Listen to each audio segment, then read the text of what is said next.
Exodus 26.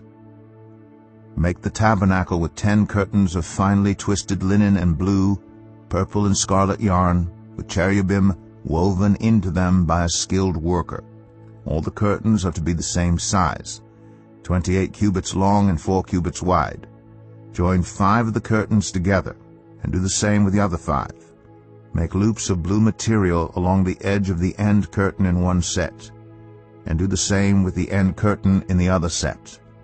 Make 50 loops on one curtain, and 50 loops on the end curtain of the other set, with the loops opposite each other. Then make 50 gold clasps, and use them to fasten the curtains together so that the tabernacle is a unit. Make curtains of goat hair for the tent over the tabernacle, 11 altogether. All 11 curtains are to be the same size, 30 cubits long and 4 cubits wide. Join 5 of the curtains together into one set, and the other 6 into another set. Fold the 6th curtain double at the front of the tent. Make 50 loops along the edge of the end curtain in one set, and also along the edge of the end curtain in the other set. Then make 50 bronze clasps, and put them in the loops to fasten the tent together as a unit. As for the additional length of the tent curtains, the half curtain that is left over is to hang down at the rear of the tabernacle. The tent curtains will be a cubit longer on both sides. What is left will hang over the sides of the tabernacle so as to cover it.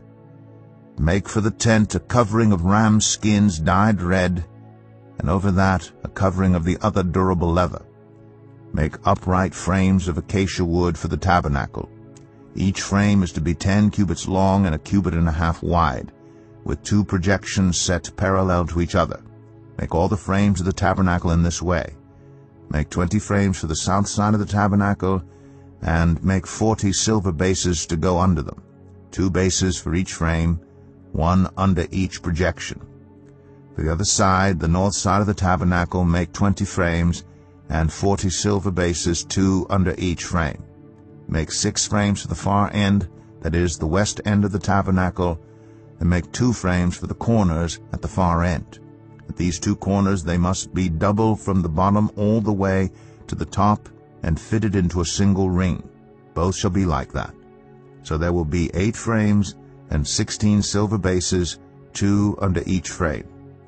Also make crossbars of acacia wood, 5 for the frames on one side of the tabernacle, 5 for those on the other side, and 5 for the frames on the west, at the far end of the tabernacle. The center crossbar is to extend from end to end at the middle of the frames. Overlay the frames with gold, and make gold rings to hold the crossbars. Also, overlay the crossbars with gold. Set up the tabernacle according to the plan shown you on the mountain. Make a curtain of blue, purple, and scarlet yarn, and finely twisted linen, with cherubim woven into it by a skilled worker. Hang it with gold hooks on 4 posts of acacia wood overlaid with gold, and standing on 4 silver bases. Hang the curtain from the clasps, and place the Ark of the Covenant law behind the curtain. The curtain will separate the holy place from the most holy place. Put the atonement cover on the Ark of the Covenant law in the most holy place. Place the table outside the curtain on the north side of the tabernacle, and put the lampstand opposite it on the south side. For the entrance to the tent, make a curtain of blue, purple, and scarlet yarn, and finely twisted linen, the work of an embroiderer. Make gold hooks for this curtain, and 5 posts of acacia wood overlaid with gold, and cast 5 bronze bases for them. Exodus 27. Build an altar of acacia wood 3 cubits high. It is to be square, 5 cubits long and 5 cubits wide. Make a horn at each of the 4 corners so that the horns in the altar are of one piece, and overlay the altar with bronze. Make all its utensils of bronze, its pots to remove the ashes, and its shovels, sprinkling bowls, meat forks, and fire pans. Make a grating for it, a bronze network, and make a bronze ring at each of the 4 corners of the network. Put it under the ledge of the altar so that it is halfway up the altar. Make poles of acacia wood for the altar and overlay them with bronze. The poles are to be inserted into the rings, so they will be on two sides of the altar when it is carried. Make the altar hollow out of boards. It is to be made just as you were shown on the mountain. Make a courtyard for the tabernacle. The south side shall be 100 cubits long, and is to have curtains of finely twisted linen, with 20 posts and 20 bronze bases, and with silver hooks and bands on the posts. The north side shall also be 100 cubits long, and is to have curtains with 20 posts and 20 bronze bases, and with silver hooks and bands on the posts. The west end of the courtyard shall be 50 cubits wide, and have curtains with 10 posts and 10 bases. On the east end toward the sunrise, the courtyard shall also be 50 cubits wide.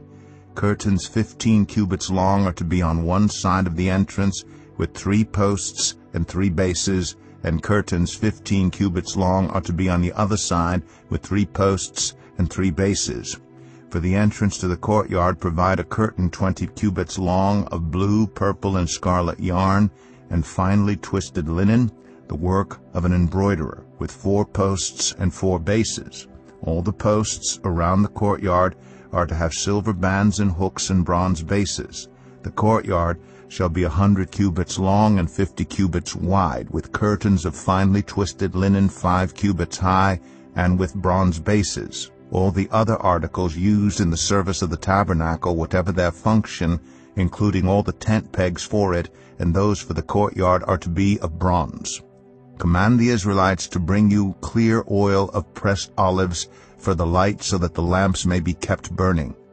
In the tent of meeting, outside the curtain that shields the ark of the covenant law, Aaron and his sons are to keep the lamps burning before the Lord from evening till morning.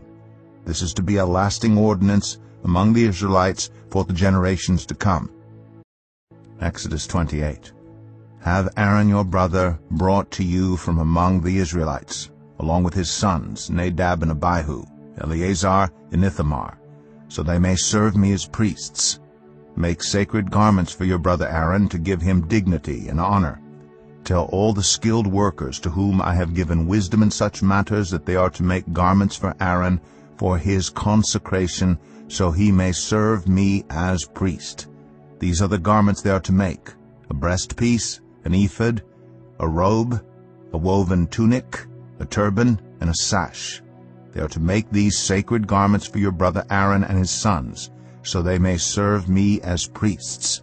Have them use gold and blue, purple, and scarlet yarn, and fine linen. Make the ephod of gold, and of blue, purple, and scarlet yarn, and of finely twisted linen, the work of skilled hands. It is to have 2 shoulder pieces attached to 2 of its corners, so it can be fastened. Its skillfully woven waistband is to be like it, of 1 piece with the ephod, and made with gold, and with blue, purple, and scarlet yarn, and with finely twisted linen. Take 2 onyx stones, and engrave on them the names of the sons of Israel in the order of their birth, 6 names on 1 stone, and the remaining 6 on the other. Engrave the names of the sons of Israel on the 2 stones the way a gem cutter engraves a seal. Then mount the stones in gold filigree settings, and fasten them on the shoulder pieces of the ephod as memorial stones for the sons of Israel. Aaron is to bear the names on his shoulders as a memorial before the Lord. Make gold filigree settings, and 2 braided chains of pure gold like a rope, and attach the chains to the settings. Fashion a breastpiece for making decisions, the work of skilled hands. Make it like the ephod, of gold, and of blue, purple, and scarlet yarn, and of finely twisted linen. It is to be square, a span long and a span wide, and folded double.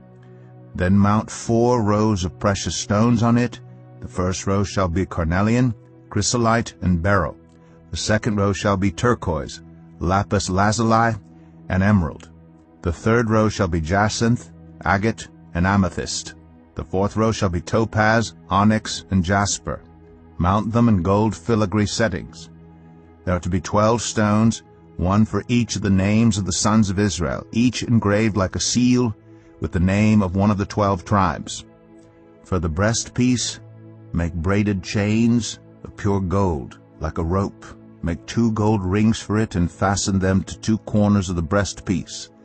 Fasten the 2 gold chains to the rings at the corners of the breastpiece, and the other ends of the chains to the 2 settings, attaching them to the shoulder pieces of the ephod at the front. Make 2 gold rings and attach them to the other 2 corners of the breastpiece on the inside edge next to the ephod. Make 2 more gold rings and attach them to the bottom of the shoulder pieces on the front of the ephod, close to the seam just above the waistband of the ephod. The rings of the breastpiece are to be tied to the rings of the ephod with blue cord connecting it to the waistband, so that the breastpiece will not swing out from the ephod. Whenever Aaron enters the holy place, he will bear the names of the sons of Israel over his heart on the breastpiece of decision as a continuing memorial before the Lord. Also put the Urim and the Thummim in the breastpiece, so they may be over Aaron's heart whenever he enters the presence of the Lord. Thus Aaron will always bear the means of making decisions for the Israelites over his heart before the Lord. Make the robe of the ephod entirely of blue cloth, with an opening for the head in its center. There shall be a woven edge like a collar around this opening, so that it will not tear. Make pomegranates of blue, purple, and scarlet yarn around the hem of the robe, with gold bells between them. The gold bells and the pomegranates are to alternate around the hem of the robe. Aaron must wear it when he ministers. The sound of the bells will be heard when he enters the holy place before the Lord and when he comes out, so that he will not die. Make a plate of pure gold, and engrave on it as on a seal, holy to the Lord. Fasten a blue cord to it to attach it to the turban. It is to be on the front of the turban. It will be on Aaron's forehead, and he will bear the guilt involved in the sacred gifts the Israelites consecrate, whatever their gifts may be. It will be on Aaron's forehead continually, so that they will be acceptable to the Lord. Weave the tunic of fine linen, and make the turban of fine linen. The sash is to be the work of an embroiderer. Make tunics, sashes, and caps for Aaron's sons, to give them dignity and honor. After you put these clothes on your brother Aaron and his sons, anoint and ordain them. Consecrate them so they may serve me as priests. Make linen undergarments as a covering for the body, reaching from the waist to the thigh.